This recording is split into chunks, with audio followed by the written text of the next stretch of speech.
The map's Big Race, and today I'm in the Teng She. We're doing some ranked. It's Tier 7 Bronze League. What can I tell you very quickly about the Teng She while we're queuing up? 406mm guns. She's essentially a Sinop, the Russian tech tree Tier 6. No, Tier 7. She's kind of a premium version of the Tier 7 Sinop, but for the Pan-Asian line. But there are some ways in which she varies. Slightly weaker armor. More on that in the conclusion at the end. 406mm guns. Same guns pretty much as a Sinop. I'm pretty sure they're identical, except for one small difference.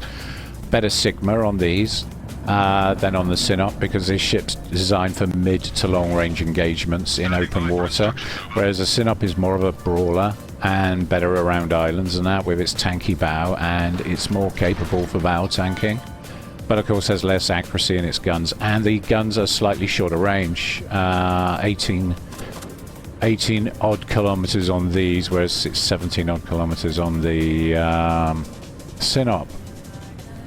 What else can I tell you?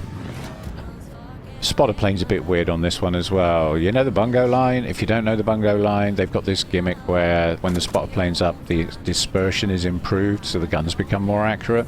Same on this ship. The spotter plane gives you a 10% improvement in your gun dispersion, so your guns are more accurate when the spotter plane's up, and you can shoot to just over 20 kilometers with your spotter plane up, allowing you to do some expert marksmanship with your 406s.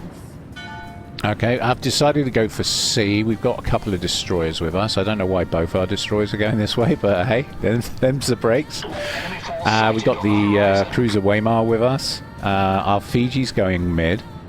The Ashitaka and the Scharnhorst have decided to YOLO into A without destroyer support, so they have no eyes. I'm just going to fire on that FR-25 till we get lucky.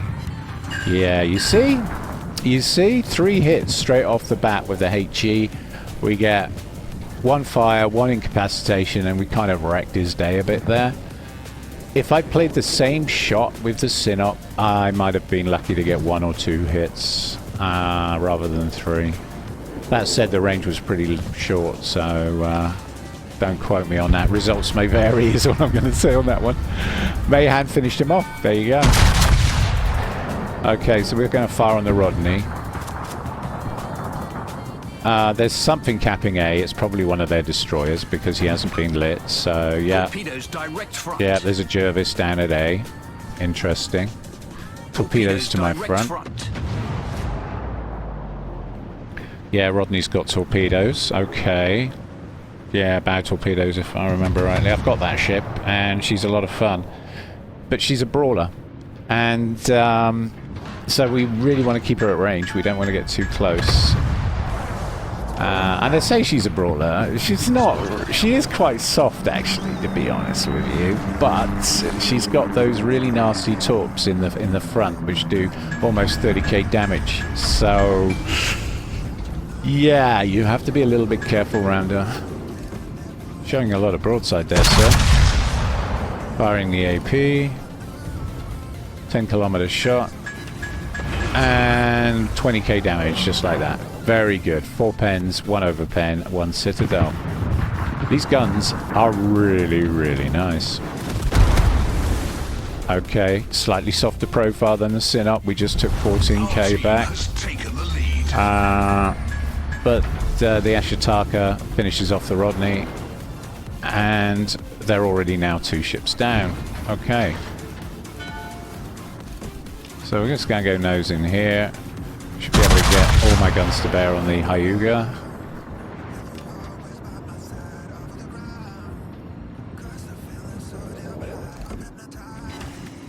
Okay, could have given him a little bit more lead, but we get 3 overpens. 1 ricochet and 1 long pen. Okay. So 5 good hits out of 9 shells. That's pretty good. Okay, we've secured the cap. Scharnhorst down at A. Looks like he's engaging the Weimar. Good luck with that, sir. Ashitaka is in support. Their Jervis has backed off. Their Hyuga is going in nice and nice. Looking a bit weird down at H6, that's weird. Okay. Alright. We get some good shots into the Hyuga's side. Yeah, probably. Alright.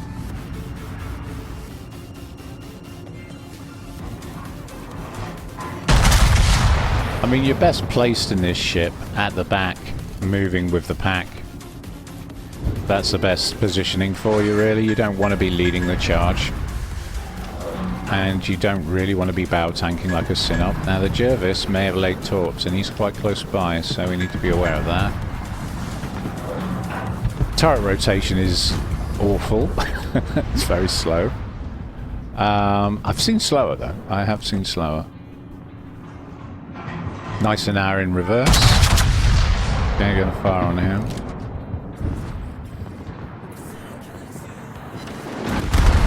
Wow. Almost 17k damage there. 4 pens, 1 over pen. Honestly, the guns on this ship are really, really solid. Okay, let's see if we can get some shots into the Hyuga. Sorry about that, I got a bit of a dry throat today. Too much talking, not enough shooting. Okay, there's a Jervis. Doesn't look like he laid torps in the end. Or if he did, he didn't lay them for me. Okay. No, nice and hours going behind the island. Okay, Hyuga it is. Turret's willing. And he vanishes. Of course. Ah, there we go. There he is. There.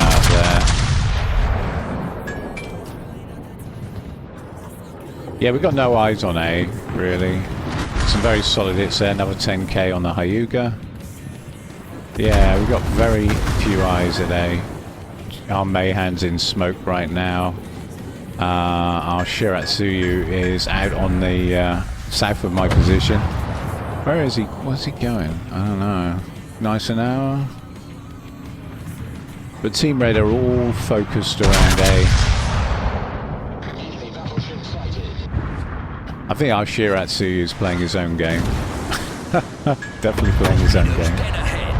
Okay, Fiji finishes off for nice an hour, and we're up to 85k damage. Got some torpedoes incoming. Should be able to avoid those. Oh, they ran out of range. Okay. Alright. There's the Jervis. Just going to try and bring my guns to bear.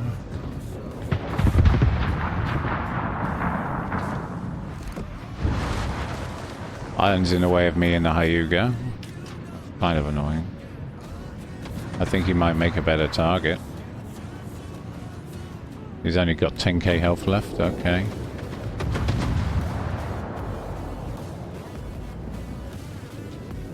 I mean, honestly, she really is a lovely ship. If you have this ship and you're not playing her, she's very well suited to tier 7 ranked play. Some would argue the Synop is even more so because of her brawler status and the fact that she's tankier, but I would say the Teng She can be a lot of fun in ranked. It can be a lot of fun in ranked.